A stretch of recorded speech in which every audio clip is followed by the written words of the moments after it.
মাদুরোকে তুলে নেওয়ার পর ট্রাম্প এবার সংবাদ সম্মেলনে জানালেন ভেনেজুয়েলা চালাবে যুক্তরাষ্ট্র। So we are going to run the country until such time as we can do a safe, proper and judicious transition. 2013 সালে ক্ষমতায় আসা এই নেতাকে হোয়াইট হাউসে হাতকড়া পরানো অবস্থায় নিয়ে যাওয়ার ছবি ইতোমধ্যেই সামাজিক যোগাযোগ মাধ্যমে ছড়িয়ে পড়েছে।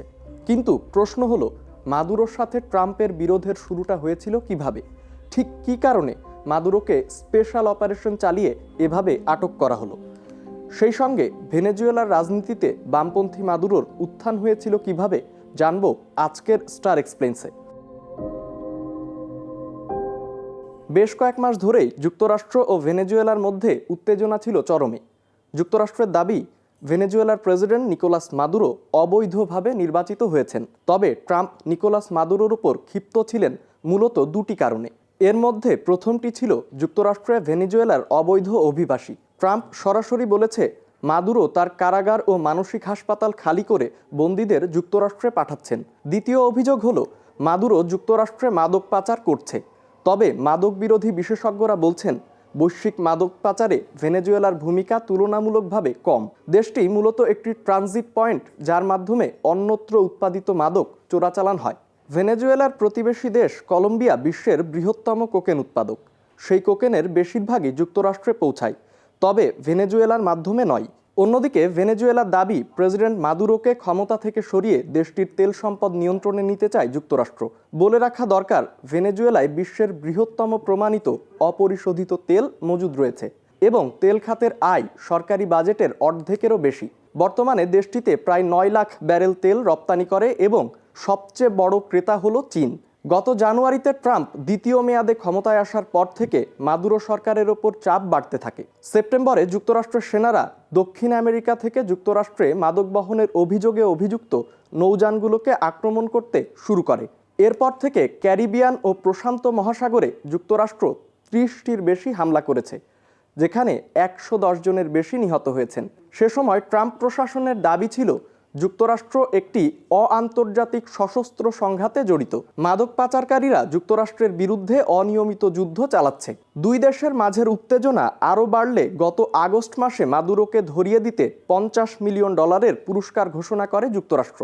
সে সময় অবশ্য মাদুরো সরকার এই ঘোষণাকে হাস্যকর বলে আখ্যা দিয়েছে।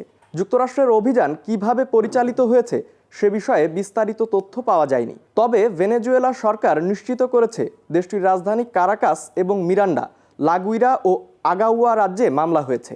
ভেনেজুয়েলার ভেতর থেকে পাওয়া ভিডিওতে দেখা যায় হেলিকপ্টারের দল বেঁধে ওড়া এবং বিস্ফোরণের চিত্র।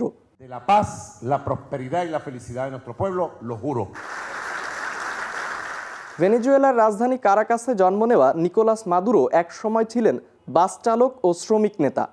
1983 সালে তিনি প্রেসিডেন্ট পদপ্রার্থী হোসেফ ভিনসেন্ট র্যাঙ্গেলের বডিগার্ড হিসেবেও কাজ করেছিলেন, যা তাকে রাজনীতির কাছে নিয়ে আসে। মাদুরোর জীবনের মোড় ঘুরে যায় 1992 সালে।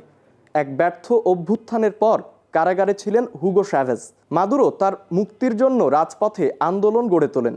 হুগো চ্যাভেজ যখন মুক্তি পেলেন, তখন মাদুরো হয়ে উঠলেন তার ডান হাত। ভেনেজুয়েলার বামপন্থী নেতা হুগো চ্যাভেজের হাত ধরেই শুরু হয় তার রাজনৈতিক উত্থান। 1999 সালে গণপরিষদের সদস্য হিসেবে নির্বাচিত হন তিনি। পরের বছর হন ভেনেজুয়েলার পার্লামেন্ট মেম্বার। 2006 সালে পররাষ্ট্রমন্ত্রী। হুগো চ্যাভেজের মৃত্যুর পর তার ইচ্ছা অনুযায়ী অন্তর্বর্তী প্রেসিডেন্টের দায়িত্ব পান মাদুরো। নির্বাচনের মাধ্যমে 2013 সালে প্রথম ক্ষমতায় আসেন তিনি। 2019 ও 24 সালেও দুইবার নির্বাচনে নিজেকে জয়ী ঘোষণা করে ক্ষমতা ধরে রাখেন মাদুরো। কিন্তু যুক্তরাষ্ট্র সহ অন্তত 50 দেশ এই দুই নির্বাচনকে স্বীকৃতি দেয়নি। পূর্বসূরির মতো মাদুরো ছিলেন যুক্তরাষ্ট্র বিরোধী। ঘনিষ্ঠ সম্পর্ক গড়ে তোলেন ইরান, রাশিয়া, চীন, তুরস্কের মতো দেশগুলোর সঙ্গে। মাদুরোকে আটক করার পর সংবাদ সম্মেলন করেছেন ডোনাল্ড ট্রাম্প।